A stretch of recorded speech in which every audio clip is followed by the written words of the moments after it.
Buckeyes want to see turnovers. They believe they will be coming, and we'll find out soon if they do or do not. As we welcome in Tony Gerdeman from BuckeyeHuddle.com. Gerd, thank you for joining us.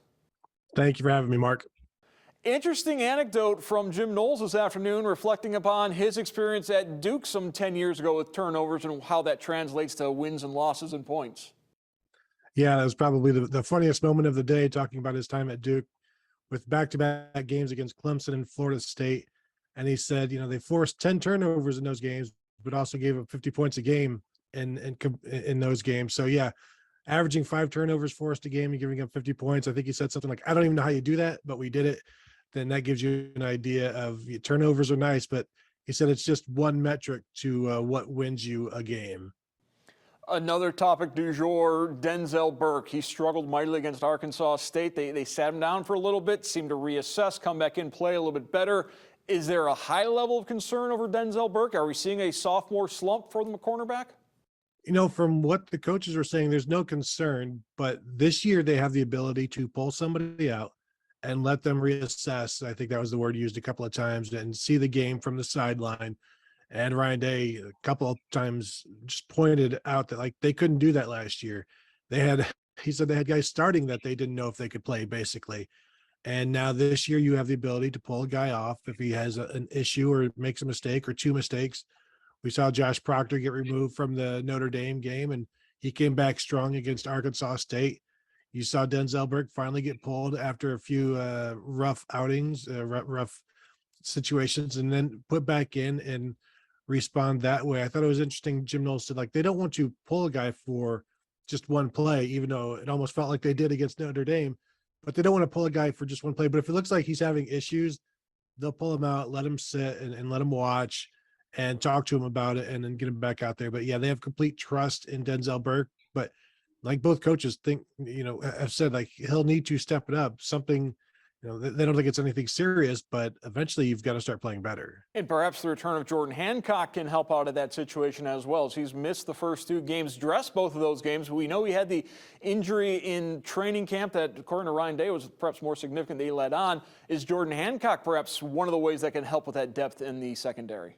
That will be interesting to see, because we did see J.K. Johnson, redshirt freshman, get in there for Denzel Burke, and then he was playing for Cam Brown later on in the game so that they could just rotate some of those guys. It'll be interesting to see how quickly Jordan Hancock can get in there, and if they want to, go to a rotation that Kerry Combs used to do. Jim Knowles has never been really a fan of that, but he also said in the spring, if they've got guys that can play, they've got to get them out there. So I'll be interested to see just how much they incorporate Jordan Hancock in the game when things are going fine, and even though the game is still in doubt, how early does he play, and it not just be a reaction to somebody playing poorly or missing a tackle. Let's talk a little bit about the offense, as Ryan Day seemed to be encouraged by Jackson Smith-Njigba and Julian Fleming's progress, as they both are coming back from leg injuries. Should they play against Toledo? Do the Buckeyes need them to play against Toledo? Should they? Yes, because I don't think you want them having rust going into the Wisconsin game. So get them out there against Toledo. Do they need them? I don't think so. You've seen Emeka Egbuka and Marvin Harrison really coming into their own these last couple of games. It was a little rough for them the first game, even though Egbuka had 9 catches for 90 yards. But there are some timing issues that we all saw. And Marvin Harrison much better in game 2. Both of those guys averaging over 100 yards receiving so far this season. So they seem to be doing okay, and I think they would be fine against Toledo. But I think everybody wants to see what this offense looks like with Jackson Smith-Njigba on the field, and Julian Fleming as well. Those are 2 of your top 4 guys. They're still missing out on Cam Babb, one of their top 7 receivers. So you think about it, they've been without 3 of their top 6 or 7 guys pretty much all season, albeit 2 games. But I think they want to get the offense going with everybody. That way they can hit the ground running, or I guess passing, against Wisconsin. And going up against the Toledo defense, which has been quite good all season long, like the Buckeyes, they've only allowed 1 touchdown. Front 7 extremely strong for the Rockets. That Toledo secondary might have some question marks, which could be a recipe for C.J. Stroud, if he has time, to really pick apart that secondary. Yeah, and we've seen him have time and also create his own time, escaping the pocket and still looking downfield. Maybe this will be the game where he escapes and runs forward and picks up some yards on the ground and makes everybody happy, or at least the fan base happy. But yeah, if the offensive line can give him some time, I don't think you can really hold back this Ohio State passing game. If CJ Stroud has time, he's going to find somebody. There are too many weapons to go through. And, it will be interesting to see how much more Kate Stover gets used at tight end. He's been pretty busy, and it's, maybe part of putting him earlier in the progression, how much they want to use him. But when you've got receivers like they have, it's kind of hard to get a guy like him involved, even though they've been trying. I just think they can throw the ball wherever. And we haven't really even seen them start throwing the ball to Travion Henderson yet, which I think is coming. Buckeyes were quite complimentary of the Toledo Rockets, as they should be, as you would expect them to be. And I suppose this past weekend was a stark example of what happens if you take an opponent lightly. We saw plenty of upsets on Saturday. Should the Rockets be a concern for the Buckeyes? I think anytime you have an Ohio team coming into Ohio Stadium, you have to remember they're going to play better than they are.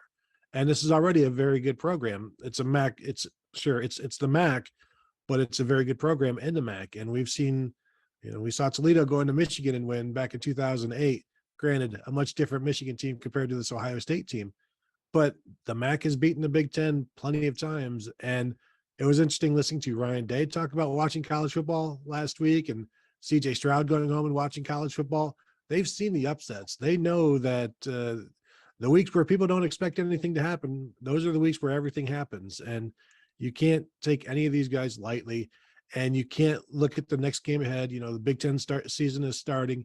You can't worry about that because you've got a bunch of guys at Toledo, similar to Arkansas State, where some guys have moved from bigger programs that were recruited by teams like Ohio State that are Power 5 teams, and now they've settled at maybe a little bit of a lower level, but they can still beat you individually. You talk about Dallas Gant. I'm sure, everybody knows about linebacker at Toledo, but these are plenty of players at Toledo, the MAC.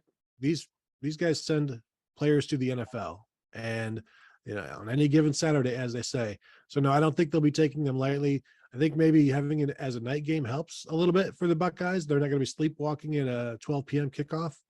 Exactly. I think that was my next point, that the atmosphere under the light should be much different than what it was at noon against Arkansas State, which admittedly it was a sleepy crowd because it was noon at Arkansas State, but under the lights against Toledo, I think there will be some more energy which the team can feed off of. Do you think maybe some of that manufactured energy was a result of those 8 penalties for 80 yards that the Buckeyes had against Arkansas State? That's an interesting question. That seems to be Ryan Day's big issue right now, is figuring out how to stop these penalties. I don't, maybe they weren't locked in well enough, because it is discipline.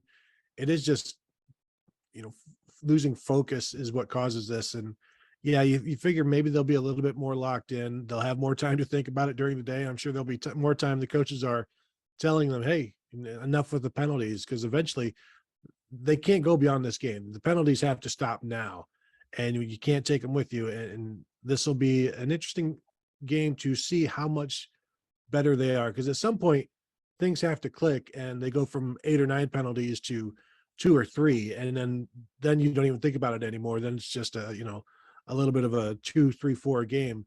But if it's 10, 11 a game every single week, then that's certainly a discipline issue, and it's a focus issue. And it's something that can cost you a game at some point. I mean, especially the punt return touchdown, losing that's basically a turnover. You give the ball back to Arkansas State. That could cost you a game against Michigan. That could cost you a game against Penn State. They can't have it. And interestingly, Toledo Rockets have struggled with penalties as well. So maybe on Saturday night, the officials will be the stars of the game, and we'll see plenty of flags on the field, which no one would like to see. I want to thank Tony Gerdeman from BuckeyeHuddle.com for our guest tonight here on College Ball Weekly. Thanks, Gerd. Thank you, Mark.